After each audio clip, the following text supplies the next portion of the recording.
अस्सलाम वालेकुम। मैं एडवोकेट अनीस अपने YouTube channel Mayo legal studio में हाजिर हूँ।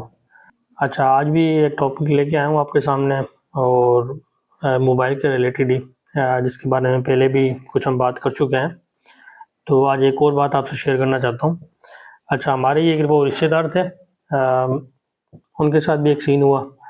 वो सीन इस तरह हुआ कि किसी एक आम से बंदे हैं, जैसे रास्ते में होता है ना बंदा, बाजार में या शहर में गुजर रहा होता है, उससे उन्होंने कहा कि फ़ोन कॉल आप मिला देना हमें, बात करनी है मैंने। तो उसने कहा ठीक है, कोई इशू नहीं है। और जो दूसरी पार्टी थी, जो दूसरा बंदा था, उसका कहना ये था कि जो मेरा मोबाइल है ना, वो उसकी बैटरी डेड हो गई है और बैलेंस भी नहीं है मेरे पास। बल उसने, जो हमारे रिश्तेदार थे, उन्होंने उनको फ़ोन दे दिया और उनकी बात करवा दी। अच्छा, होना ये हुआ कि तकरीबन 1 घंटा हार्डली गुज़रा होगा, उसी नंबर से उनको कॉल आई, तकरीबन 3 घंटे बाद ना, 2 से 3 घंटे बाद। अच्छा, वहाँ से उन्होंने कहा कि कहाँ पे है ना, तो ये कह रहे थे मैं कहाँ पे हूँ, आप कौन बात कर रहे हैं? उसने कहा अभी आपकी बात हुई थी ना हमसे, तो अभी आप कहाँ पे हैं? तो उन्होंने कहा था मैं तो उधर हूँ फलां जगह पे। और वो बंदा तो चला गया, उसने तो बात की थी। बहरहाल इनका ये कहना, उन्होंने फ़ोन ड्रॉप कर दिया। तो कुछ देर बाद उनको ना आके पुलिस ने घेर लिया। तकरीबन विदिन द 15 या 20 मिनट्स की बात थी। तो पुलिस ने आके घेर लिया, उनको पकड़ लिया कि भाई आ जाओ हमारे साथ। अब वो परेशान कि भाई ये क्या सीन हो गया मेरे साथ ना। वो कहते हैं बताओ और कौन कौन था आपके साथ ना। भाई मेरे साथ कौन था, मैं तो अकेला ही था। जिससे आपने कॉल की थी, वहाँ पे वो वारदात करके चला गया। अच्छा, ये पुलिस वालों का कहना था। तो ये बेचारा बिल्कुल परेशान हो गया ना कि ये क्या सीन हो गया। कहते हैं भाई आ जाओ ना ज़रा। तो उसको बेचारे को वहीं पिटाई विटाई, जिस तरह पुलिस का काम होता है, यानी उनकी ड्यूटी है। अच्छा, शुरू कर दिया उन्होंने, उसको पकड़ के ले गए और उससे कहें कि भाई वो बंदा आप देना पकड़ के, या बंदा बताया हमें ना।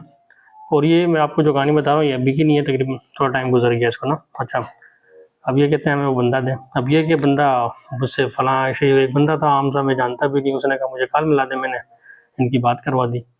और तो इतना पुलिस वालों ने अच्छा खासा इनको टॉर्चर किया। वो काफ़ी दिन इनको रखा अपने पास ना, और कोर्ट में इनके जिस तरह लेते हैं टाइम वगैरह, तफ्तीश के लिए वो ले लिया, जिसे कहते हैं जिस्मानी रिमांड ना। पुलिस वालों ने फिर अपनी वो तफ्तीश वगैरह शुरू कर दी और इनको बेचारे को पकड़े रखा। और कोर्ट से जो है जिस्मानी रिमांड भी लेते रहे इनका ना, और सही ठीक ठाक फिर इनकी धुलाई भी की भाई। अच्छा, अब ये कि भाई मैं जानते ही नहीं हूँ, और वो कहें कि भाई नहीं आपकी बात हुई है। पल होते होते बेचारे का ऐसे ना कोई महीना या 1.5 महीना उसको रखा, बाद में ये साबित हुआ कि ये बेचारा बेगुनाह था। लेकिन ये कि जब वो ये वहाँ से फारिग होके आया, तो इसकी अच्छी खासी धुलाई हुई और खेलने के बड़ा अरसा लगा इनको सीधे होने में ना। तो अभी आते हैं असल उससे मुद्दे पे, जिसके लिए किस्सा सुनाया गया था। जिस तरह पहले मैं अर्ज़ कर रहा था कि मोबाइल जिस तरह फ़ायदा भी देता है, तो उसके नुकसानात भी बड़े हैं। और सबसे बड़ा नुकसान ये है कि आप अननोन बंदे पे, चाहे कोई भी हो ना, उस पर ट्रस्ट ना करें। सीधी-सी बात है, आजकल का जो दौर है, उस हिसाब से मैं भी कहूँगा। तो ट्रस्ट करने का ये नतीजा निकलता है, जिस तरह मैं उस बंदे की बात कर रहा हूँ कि उसने सोचा तो फ़ायदा, लेकिन वो खुद उसके गले में आ गई।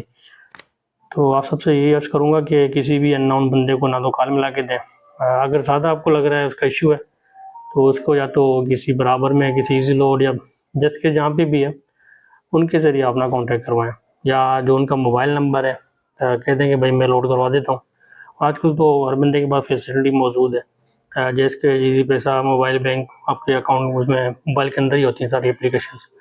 तो आप इस तरह कर लें कि उनको लोड डाल के दे दें कि भाई चलो ये बहाना ख़त्म हुआ, आप बाकी मुझे माफ़ करें आप ना। तो काफ़ी तरीके हैं, अगले बंदे को यानी जो बेचारा ज़रूरतमंद है, उसको दुःख भी ना हो और उसका काम भी हो जाए और आपकी भी बचत रहे। खुश रहें, आबाद रहें। पाकिस्तान ज़िंदाबाद, पाकिस्तान पाइंदाबाद।